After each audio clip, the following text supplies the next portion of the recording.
First, I'm interested if you could tell me what are the causes of the dramatic increase in the number of foreign fighters who come to join the Islamic State from European countries, why it happens now, and I'm interested if the spreading ideology of the Islamic State is the only underlying cause. So we have to understand that the situation in the Middle East, the expansion of the Islamic State gives a great impetus for radicalization in Europe. The ideology of the Islamic State and its propaganda is actually very successfully spread in European cities, in Western Europe, where the Muslim population is large. And unfortunately, it actually inspires in a very dramatic way actually thousands of people who are now traveling to the Middle East to fight with the Islamic State militia. The reason why this is happening is probably very much linked with the Islamist ideology, which has become very attractive for a certain proportion of especially Muslim youth in Europe, and this spread of Islamism has to actually be tackled. Mm-hmm. So, how do you see the future of the Muslim communities? Are there any ways how to prevent young European Muslims from radicalization into militant Islamism? Absolutely, there are ways. We have to understand that it's not only violent extremism or violent militant Islamism which is the danger. This should be a target for police forces, for counter-terrorism units, but there is also spread of this Islamist ideology, which is not necessarily violent, but it's anti-liberal, anti-Western, and anti-democratic, and this has to also be tackled. And there has to be also this counter narrative. We actually have to protect the functioning liberal democracy by spreading its values, and the states, the governments should contribute to this spread of values of liberal democracy, not only among the minorities but also among the majority societies. You probably partly answered my next question, but what should Europe do in order to provide security for its citizens? Well, I believe that internal security has become a major issue nowadays, these years.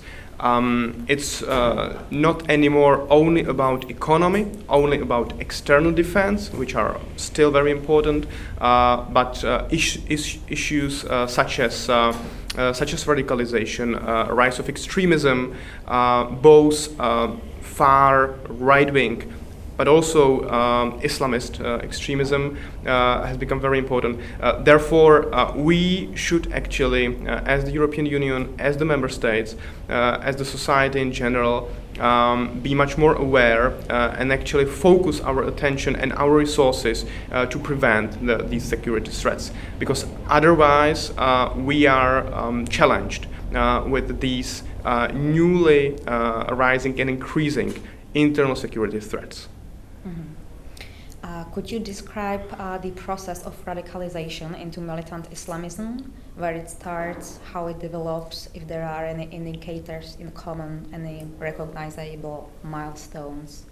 It's actually a very complex process, and there is no evidence that this process is the same and common for any radical. So there are different paths, but first of all, I would actually challenge or question the idea that the main cause of radicalization into militant Islamism is, for example, or is mainly discrimination or marginalization of minorities. I mean, this could be part of the causes. It could be part of the reasons, but it's not. It's certainly not the main reason. and certainly not the only one, because the main radicalization or radicalization into militant Islamism is mainly spread in Islamic countries, in Muslim countries, in the Arab world, where certainly these communities are not minorities. Also, it should be mentioned that Western policy in the Middle East, and therefore frustration and anger among Muslims in Europe about Western policies in the Middle East would also not be the major reason for radicalization. Therefore, we should look a little bit more deeper than it's popular in the media.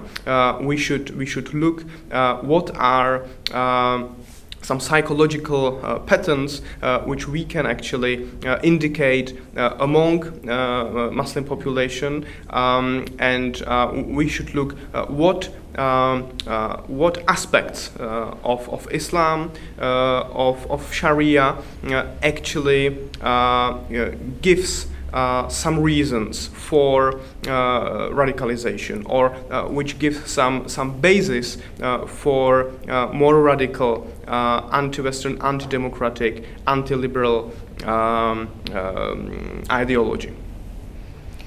Could you tell us how de-radicalization strategies works? Is there any general one-size-fits-all approach, or are the de-radicalization strategies tailor-made to fit an individual? Well, the Western countries are actually still finding the right way, and we have to say very clearly, very openly, that the counter-radicalization strategies did not work. And I believe that it's partly because they were focusing mainly on this violent extremism and this radicalization directly into terrorism. But it's really not only about violence. It's about spreading of, as I mentioned, anti-liberal, anti-Western, anti-democratic values, and this is much broader than the numbers of violent extremists and terrorists we are speaking about. Therefore, these counter-radicalization strategies should not focus only on criminals in terms of violent extremists and terrorists, but it really should focus on the broader society, and these strategies should focus on both on the majority society as well as on the minorities. Mm-hmm. What other challenges to Europe's internal security besides the rise of militant Islamism can you see nowadays? In these days, it's certainly uncontrolled mass immigration in Europe.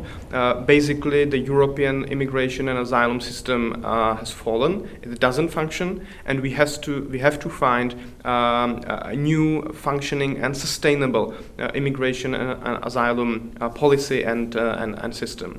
There is also organized crime, which is, I wouldn't say on the rise, but it's still a very important internal security threat, especially when it is linked to cyber criminality and using vulnerability of our societies, which is dependent on functioning cyber systems.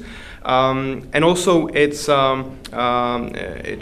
also other aspects linked to actually external security. It includes also the spread of Kremlin, Russian propaganda, and others.